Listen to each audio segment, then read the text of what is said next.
Sin duda, en la última cena, los discípulos, más allá que el Señor se lo había advertido, no podían entender de cómo él iba a ir a la cruz, iba a morir, porque no era la muerte esperada, no era la forma que ellos esperaban, o mejor dicho, como el Salvador muriera de esa manera. Sin embargo, en el nombre del Señor, nosotros hoy día, por medio de ese sacrificio, celebramos y damos gracias a Dios y glorificamos a Dios de que somos salvos por la gracia del Señor. Amén. Somos salvos por ese acto de amor, ese acto de nuestro Señor Jesucristo. Así que debe ser una fiesta, debe haber alegría en la iglesia porque alguien pagó nuestra deuda, alguien llevó nuestro dolor, alguien pagó la deuda de nuestro pecado y nosotros estamos aquí disfrutando y celebrando lo que alguien pagó una deuda y ese es nuestro Señor Jesucristo. Y cuando usted está por pagar algo en la fila, ¿se acuerda cuando hicimos la semana del regalo?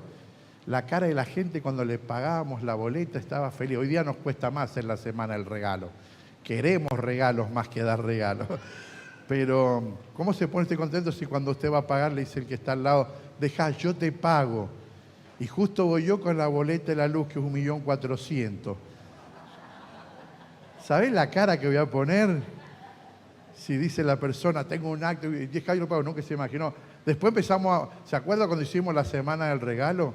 Primero nos preguntábamos, deje, yo le pago, y era una torta de plata.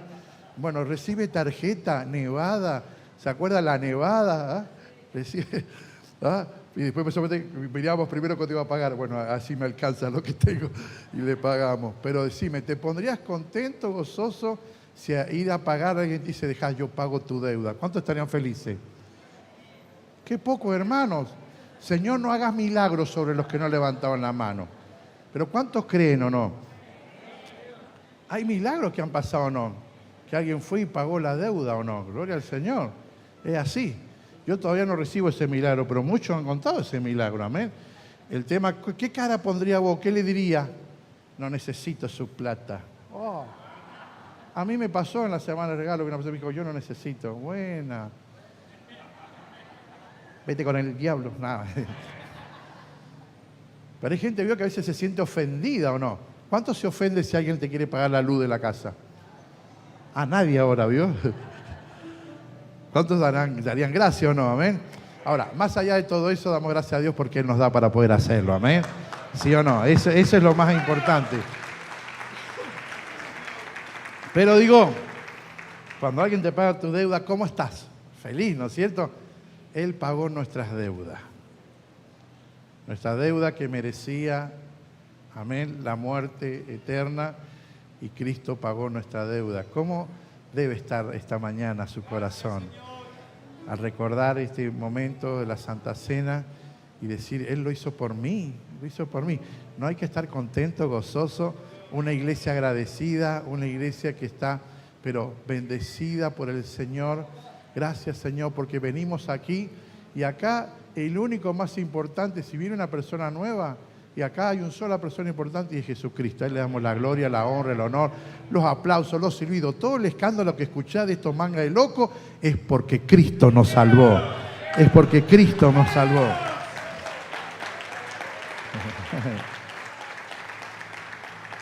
¿Cómo no vamos a alabar al Señor? Amén. Bueno, rápidamente, porque tenemos Santa Cena y quiero dejarle 3 conceptos de la palabra del Señor en unos minutos, este día tan especial, pero tenemos con nosotros, llegados desde La Plata, no sé, los vi por ahí que estaba Elías, y junto con tu esposa, Dayana, ponete de pie. No sé si muchos lo van a ver, quizás después en el otro culto lo hacemos saludar, pero ellos son, bueno, Dayana viene a acoplarse a la familia, porque es esposa de Elías y nuera de los pastores Sergio y Silvana Morales. Ustedes conocen que no somos muy amigos. Bueno, Sergio, el pastor, me enseñó a caminar, un par de golpes, pero gracias Elías, gracias Dayana, amén. Y bueno, ellos han venido a Mendoza, amén, en el momento más lindo, dice, cuando hace tanta calor. Huían del calor de La Plata y la humedad y se vinieron a Mendoza a 40 grados, pero bueno, van a estar algún tiempo con nosotros, lo que el Señor les determine en sus corazones. Tienen algunos proyectos y bueno, y sabemos que el Señor les va a bendecir mucho, así que bueno, bienvenidos, chicos. Vienen con ganas de servir a Dios. Ya están Ya están viendo en qué lugar van a servir a Dios, así que bueno, ahí lo vamos a poner a servir a Dios. Quiero leerle un pasaje de la Biblia rápidamente, unos minutos para ir a la Santa Cena, que a veces cuando pasan cosas como la que vimos esta semana, el pastor Eliseo lo contaba recién y hablaba en un momento de la prédica sobre lo que pasó esta semana. Y sabe que eso, de repente cuando se vio el trasfondo o se vio de dónde venían los niños, que los padres habían permitido llevar niños a un lugar donde se estaba hablando sobre el terror, sobre la muerte, donde permitían a los niños pintarlos de calavera, ¿cómo se dice? Calavera, y invocar la muerte como pasa con el Halloween. Y dice, eso es cosa inocente, no inocente, porque Satanás nada ve inocente. Y ver la tristeza de una familia ahora de tener un hijo que ha muerto, ha partido, hermano, no es nada lindo, no es nada sencillo. Entonces, cuando estas cosas pasan, vienen algunas preguntas como esa y otras más, que son las que a veces yo tengo y creo que quizás en mis preguntas muchos se van a sentir identificados. Y dice Isaías capítulo 55, versículo 8 al 9, hay una expresión, un versículo donde Isaías, que es uno de los profetas que más habla en sus capítulos del 40 al 66 de la redención, de la restauración, de la persona de Jesús, del sacrificio de Jesús. Este profeta mayor en la Biblia tiene muchos pasajes que no sé si él lo llegó, porque quizás cuando llega a la presencia de Dios le voy a preguntar, pero le fue revelado de una manera en el contexto histórico, cultural que vivía. Quizás pensaba que era una palabra solamente para ese momento, pero la verdad que estaba profetizando y hablando de tiempo futuro, y hablaba especialmente de lo que Cristo iba a hacer. Por eso Isaías 40 hasta el 66, capítulo 40 al 66, es prácticamente la vida de Cristo, es la historia de lo que Cristo va a hacer, la restauración, la redención aún del mismo pueblo de Israel, tantas cosas que estaba padeciendo por desobediencia, por supuesto. No era una recompensa estar exiliado en Babilonia, era una consecuencia. ¿La persona tiene recompensas o consecuencias? Mira que está al lado tuyo, decirle cuáles son las tuyas. ¿Son recompensas o consecuencias? Entonces la palabra de Dios muestra que Isaías, en un momento que le está hablando al pueblo de Dios, a Israel, que está exiliado en Babilonia, ellos no entienden por qué Dios utiliza ciertos métodos, ciertas formas, a veces para obrar. Y esa es la pregunta que nos hacemos todos. ¿Y por qué Dios permitiste esto? ¿Por qué Dios no hace esto? Señor, ¿por qué todavía no me responde? ¿Por qué? Son mis preguntas, no sé si son las de ustedes. Quizá algunos se puede sentir identificado, pero yo abro mi corazón a lo que oro con Dios, a lo que hablo con Dios, de aquellas cosas que mi mente finita, incapacitada de saberlo todo, a veces le pregunto a Dios. Entonces aparece este pasaje y que habla de tres cosas con respecto a lo que Dios va a hacer, y que es inentendible a una mente común, a una mente que está pensando y frustrada en que Dios, ¿por qué permite ciertas cosas? ¿Por qué Dios no hace ciertas cosas? Entonces él, hablando de la restauración, hablando de la redención, hablando aún del castigo que va a recibir después Babilonia, pero él también dice, Dios a veces es instrumento para esto. Vemos a la ballena de Jonás, era un instrumento para tenerlo guardado ahí hasta que él se arrepintió. Y cuando se arrepintió, ¡pum!, lo largó, ¿no? Hay cosas, Dios se vale de todo lo que es. Y usted dice, puede usar hasta, y sí, va a usar quizás hasta eso, esa circunstancia, con la única razón de darte una lección. Pero la lección es de que volvamos a Él. Porque justamente lo que Isaías está planteando acá es decirle al pueblo de Dios, al pueblo de Israel, vuelvan a Dios, arrepiéntanse. ¿Están cansados de ir mal? ¿Están cansados de cosechar mal? ¿Están cansados de ver las cosas mal? Y bueno, vuelvan a Dios, hagan las cosas bien y van a ver otros resultados. Ahora, rápidamente dice así, porque mis pensamientos, que dice, no son que vuestros pensamientos. Y vamos a ver en qué se refiere. Ni vuestros caminos, mis caminos, dijo Jehová, como son ¿qué? Más altos. ¿Cómo son? Más altos. ¿Qué dice? Los cielos que la tierra. ¿Cuántos dicen amén? ¿Saben que es más alto los cielos que la tierra? Si está lo tuyo, te felicito, che, has venido. ¿Dónde están los cielos? Arriba. ¿Y dónde pisamos nosotros? Estamos pisando la cabeza a los chinos. Ahora dice la palabra del Señor, eso obvio, fácil de entender, que dice, así son que mis caminos más altos que vuestros caminos y mis pensamientos, que dice, más que vuestros pensamientos. Entonces acá viene la pregunta, ¿por qué Dios se mueve como se mueve y por qué Dios hace las cosas como las hace? Esas son mis preguntas. Si te sentís identificado, bueno, adoptala y quizás tendrás una respuesta de parte de Dios como yo la tuve en mi corazón. ¿Por qué Dios se mueve como se mueve y por qué Dios hace las cosas como las hace? Porque nosotros cuando pasan situaciones como la que acabamos de vivir esta semana, diríamos, Señor, pero alguien injusto, porque después la noticia se dio vuelta. Primero enfocaban la culpa a una persona y después cuando los peritos vieron y se dieron cuenta que era al revés, que la culpa la tenía otro. O sea, mire cómo son las cosas. El peritaje mostraba que la culpa era el otro. Entonces a veces uno se pregunta, ¿y por qué tiene que pasar esto? ¿Y por qué tiene que sufrir? Pero quiero decirle en esta mañana de que tenemos que tener paz y comunión con el Señor para poder caminar. Para poder vivir una vida plena con el Señor y no andar todos los días amargado y todos los días preguntándole a Dios, ¿y por qué sí, por qué no? ¿Y me queré, no me queré? Y Señor, ¿por qué hacer las cosas así si yo? Para no vivir así, hay tres cosas que Dios le habla a su pueblo, le habla a Israel por medio de esta carta y le dice, si estas tres cosas las mantienen, van a vivir en paz. ¿Cuántos quieren vivir en paz? Ahora, ¿cuántos son medios pecadores como yo que hacen estas preguntas? ¿Por qué las hace así Dios? ¿Por qué se mueve como se mueve? ¿Por qué hace lo que hace? ¿Alguien alguna vez pecó como yo? Qué lindo que hay algunos que no lo hacen, tiene una mente tan linda. Pero acá hay algo muy interesante. Cuando justamente Isaías está prediciendo, hablando de esto, está hablando de dos cosas muy importantes. La primera, que no solamente los caminos y los pensamientos de Dios son diferentes. A veces, porque Dios es omnisciente, es omnipresente y omnipotente.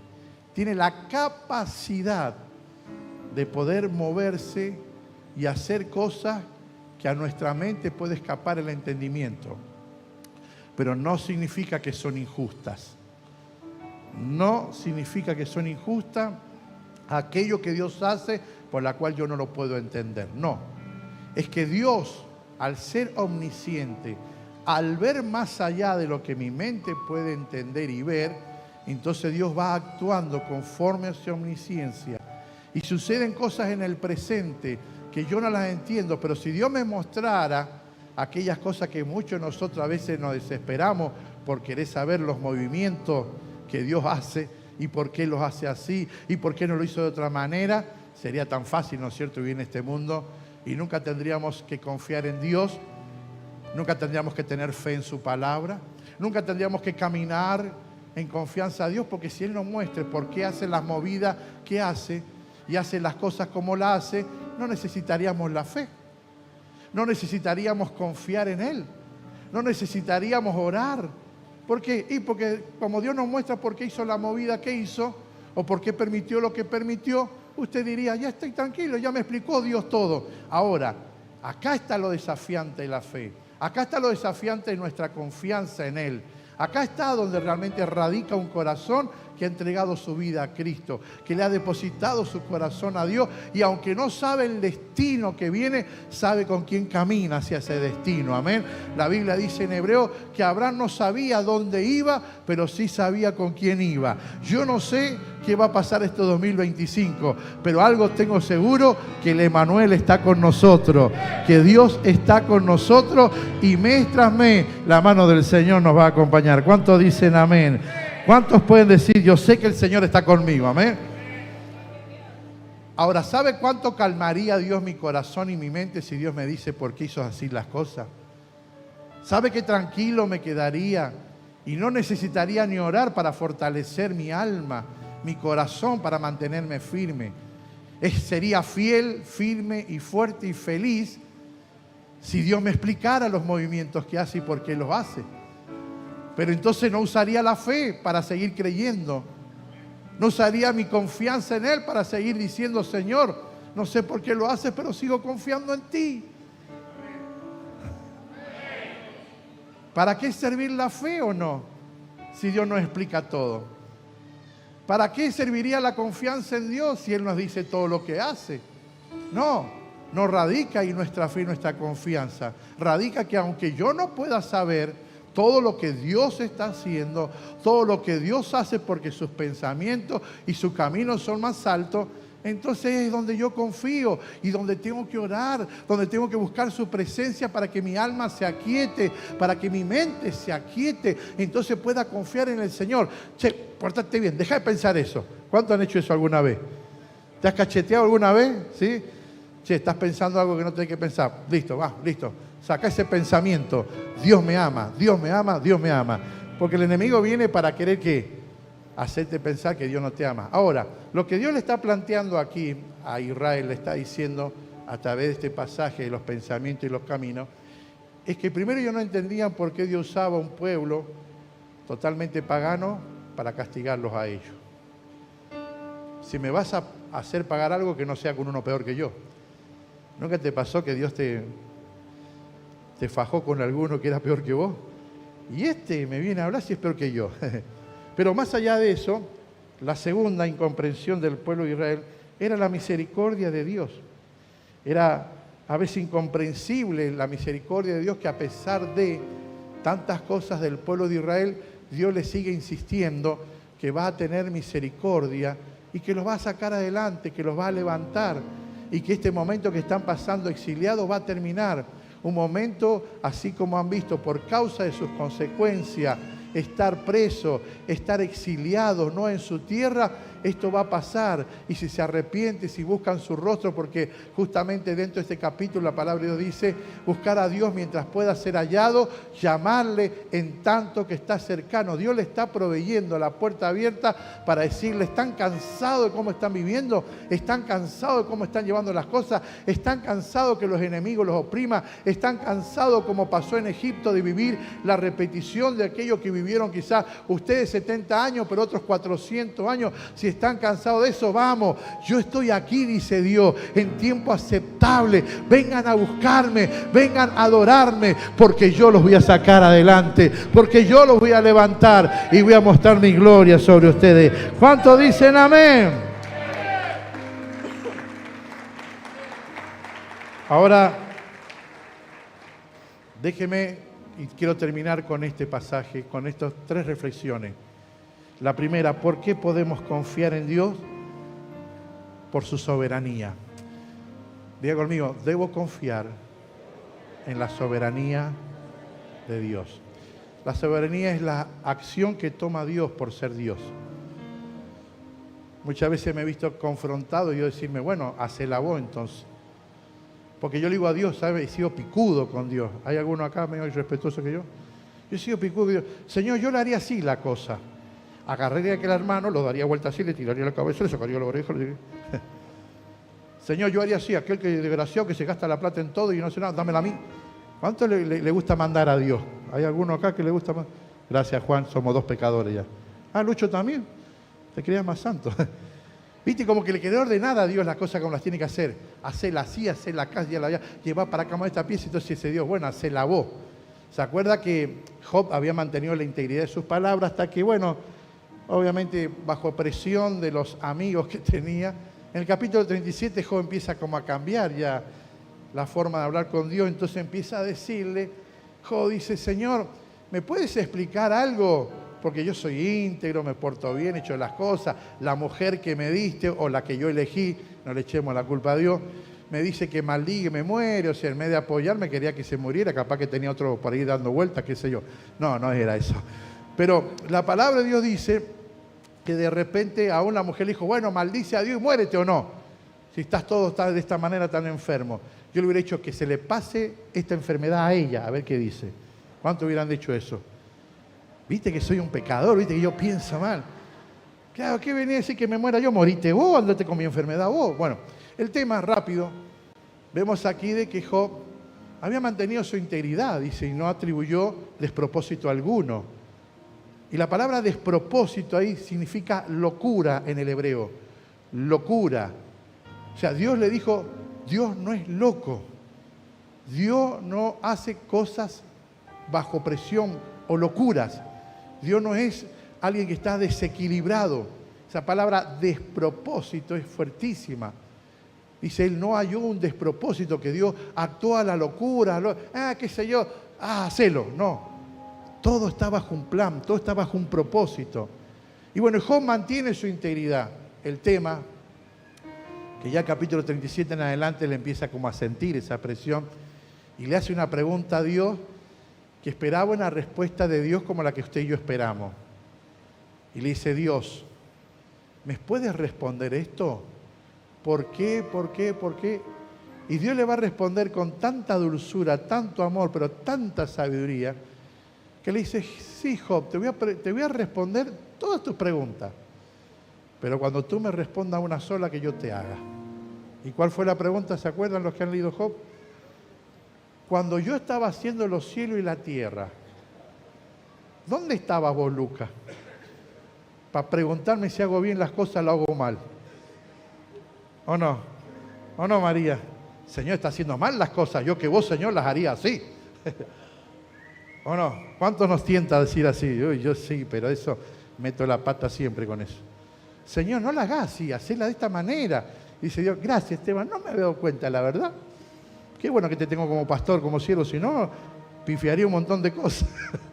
Señor, no la hagas así, hacela de esta manera, es más fácil para vos y para mí. Sin embargo, Dios es perfecto. Su soberanía es perfecta. Él sabe lo que hace. Y eso nos cuesta a nosotros. ¿Cuántos pueden decir en esta mañana, Él sabe lo que hace? A mí me cuesta una bocha, como dicen los jóvenes. Pero Él sabe lo que hace. Y sabe cuál es la bronca que yo no sé. Entonces ahí está el problema. Y porque no sé, tengo que usar mi fe. Y porque no sé, tengo que usar mi confianza. Decir más, sí, Señor. Como vos sabés todas las cosas, voy a dejar de usar esta cabeza, este corazón y pecar con mis palabras y con mi mente. Y descanso en aquel que le di mi vida, mi corazón, para que sea el Señor de todos mis asuntos. ¿Cuánto dan gloria al Señor? Amén. Lo segundo. Rápido, lo segundo. Debemos confiar en Él. No solo porque Él es soberano y sabe lo que hace, sino debemos confiar en Él porque es sabiduría. No es la sabiduría, Él es sabiduría. Y el libro de Proverbios capítulo 8 dice que esta sabiduría se para en las encrucijadas del camino. ¿Sabe lo que es la encrucijada del camino, no es cierto? Donde hay que decidir, avanzo, retrocedo, giro a la derecha o giro a la izquierda. La Biblia dice, la sabiduría se para ahí, mirá, en los momentos de decisión. Y dice la Biblia, Cristo es sabiduría. Entonces yo debo confiar en Cristo porque Él es sabiduría. Porque Él es el que me va a infundir dirección. Porque si yo descanso en Él, tranquilos, tranquila, hagan como yo. Que yo nada le pongo a Dios. No, Señor, porque vos sos soberano, sos Dios, y yo no puedo decirte algo que no sé. Entonces descanso en lo que vos hacés. Quizás yo lo hubiera hecho distinto, Señor, pero para no sacarte el lugar. Alguien dijo así, ¿o no? Pero Señor, descanso, vos sos soberano. Yo quisiera que las cosas, pero vos sos soberano, vos lo sabés hacer, Señor. Descanso en Él. ¿Cuántos dicen amén? Lo dice de adentro porque yo le estoy pidiendo. ¿Cuántos dicen amén? Descanso en el Señor.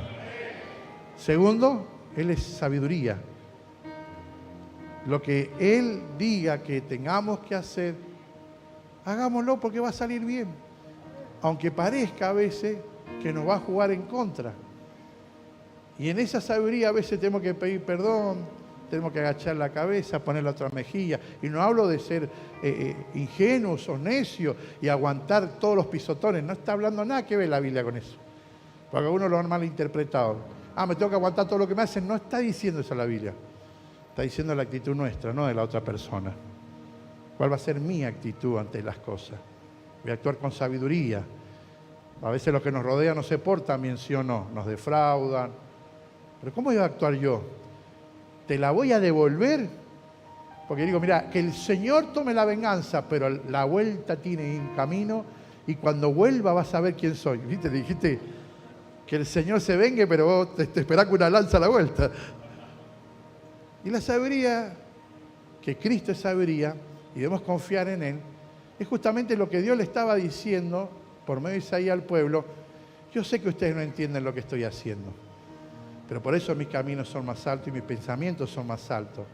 Y ustedes están en divergencia de decir, ¿cómo puede ser este Dios que tenemos que nos tenga metido en este embrollo? No, Dios no te metió ahí, como no metió al pueblo de Israel en el desierto. El pueblo de Israel anduvo dando vuelta 40 años porque desobedeció a la palabra de Dios. Ellos están aquí, deportados en Babilonia, porque desobedecieron. Y nosotros a veces estamos en problemas, ¿por qué? Porque desobedecemos la palabra de Dios. Es así sencillo.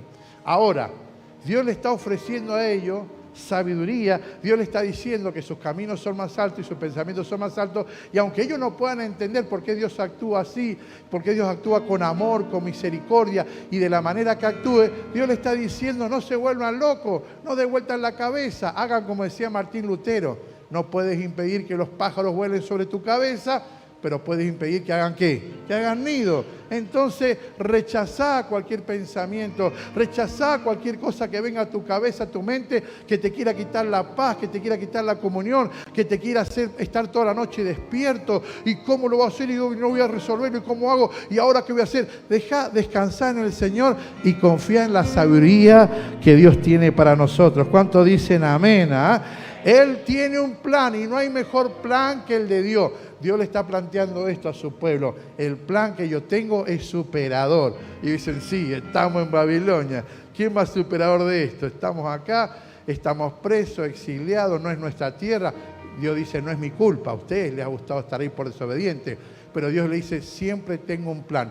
Y lo que me ha gustado es que Dios no tiene plan B. ¿Cuántos dicen amén? Dios tiene un plan A desde antes de la fundación del mundo. Así que gloria al Señor, porque el plan que Dios tiene para tu vida y para mi vida, hermano, si nosotros confiamos y caminamos en sabiduría, en respeto a la palabra de Dios, en respeto a su voluntad, hermano, quédate tranquilo en el nombre del Señor, que vas a ver que el plan de Dios empieza a mostrarse y que se empieza a ver. Y cuando vos mirés para atrás, decís, la verdad, ni yo lo hubiera hecho así. Claro, ninguno lo hubiera hecho así. ¿Por qué? Porque Él es el Dios de todas las cosas. Amén.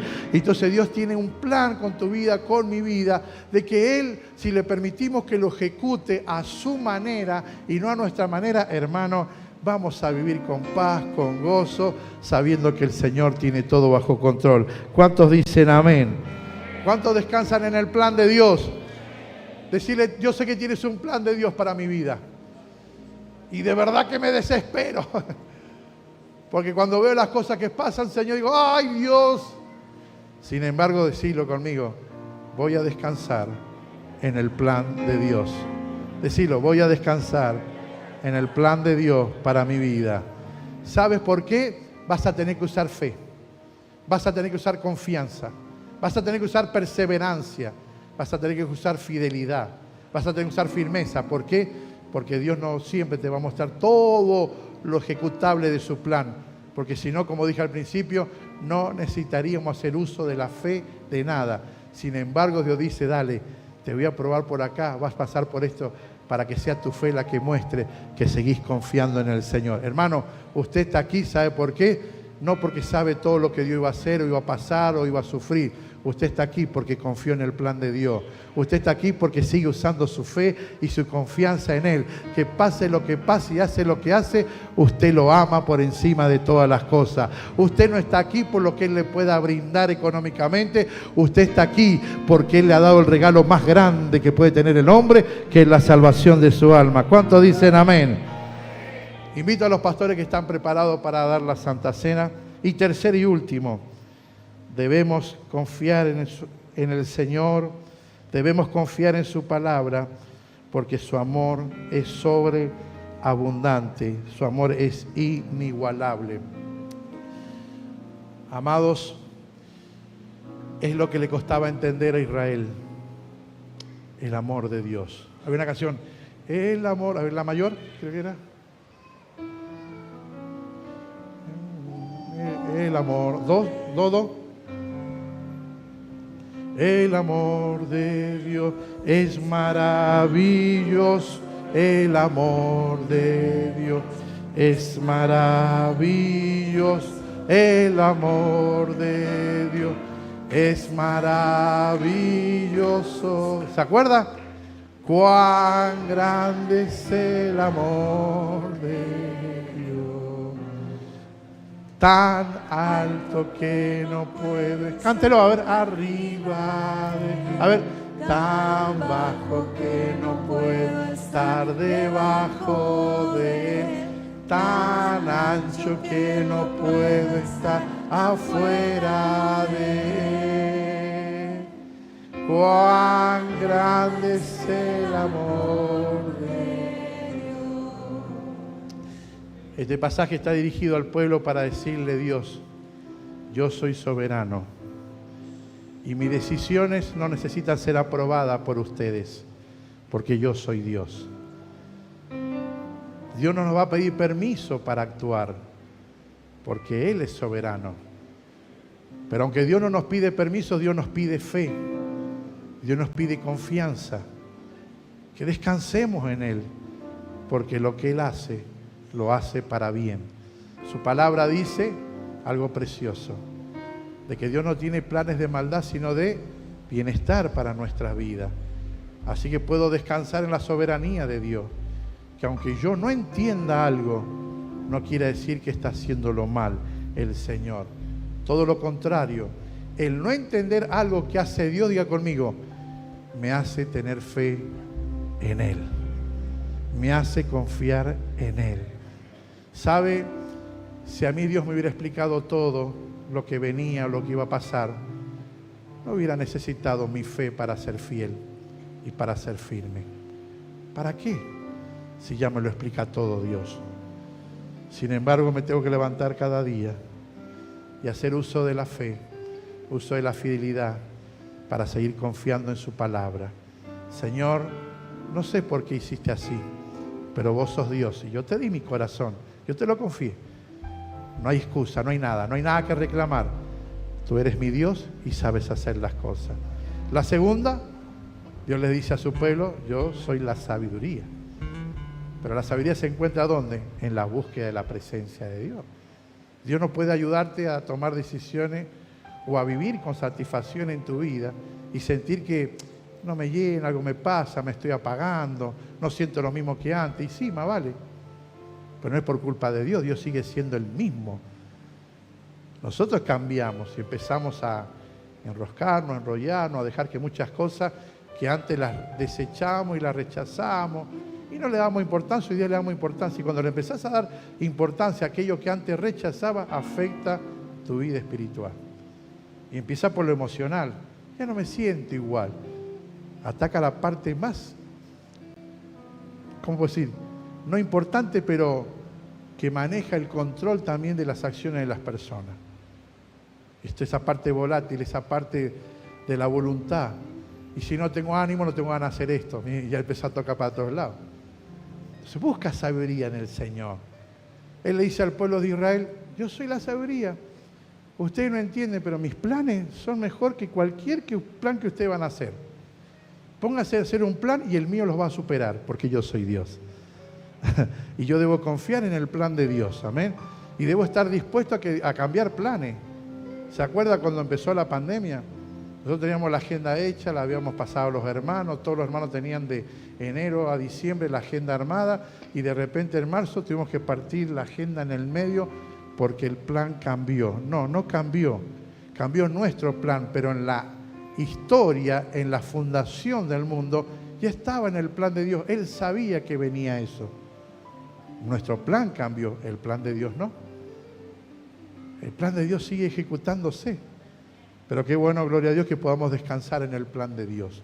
Aún sin entenderlo, descanso en el plan de Dios. Y le pido sabiduría a Dios para caminar día a día y vivir en el plan de Dios. Y lo tercero, lo último, este amor, que podemos hablar cuánto el amor de Dios. El apóstol Pablo dice, y estando aún siendo muertos en delitos y en pecado, muertos en delitos y en pecado, Cristo murió por nosotros. Uno de los pasos que no entendía, o de las cosas que no entendía Israel, cuando Isaías habla esto, es que Dios los ama igual a pesar de. Y no quiere decir que Dios nos aguanta todo lo que hacemos, no. El arrepentimiento es un camino poderoso para la reconciliación. Pero Dios nos ama. Dios nos ama. Qué bueno por lo que dicen amén. Dios nos ama. Él nos ama. Y la puerta está abierta. Él deja siempre la puerta abierta diciendo, los voy a restaurar, los voy a levantar y van a volver a ser nación. Van a volver a tener la gloria que tenían. Hoy día son esclavos, pero mañana seguirán siendo aquel pueblo que yo deseé de ustedes. A veces estás viviendo tu deseo, pero cuando caminemos en la voluntad de Dios vamos a vivir el deseo de Dios. ¡Epa! ¿Lo escuchó? A veces estás viviendo y caminando en tu deseo. Esto es lo que vos deseabas. Pero alguien va a decir esta mañana, no, yo quiero vivir en el deseo de Dios, en lo que Dios deseó para mi vida. Y es muy probable que es más alto que el deseo que vos y yo tenemos. Es más alto que el anhelo que vos y yo tenemos. Porque siempre los caminos y los planes de Dios y los pensamientos de Dios son más altos que los nuestros. ¿Cuánto le dan la gloria al Señor? Amén. Te lo puedo asegurar. El deseo de Él sobre mi vida es más alto de lo que yo pueda soñar. Es más superador. No olvides suscribirte a nuestro canal de YouTube. Así participas de todas nuestras reuniones. Si querés recibir nuestros devocionales diarios, escribinos a Bendito WhatsApp. Te recordamos que contás con las cuentas de Fundación El Camino y Mercado Pago para cumplir con tus compromisos con el Señor.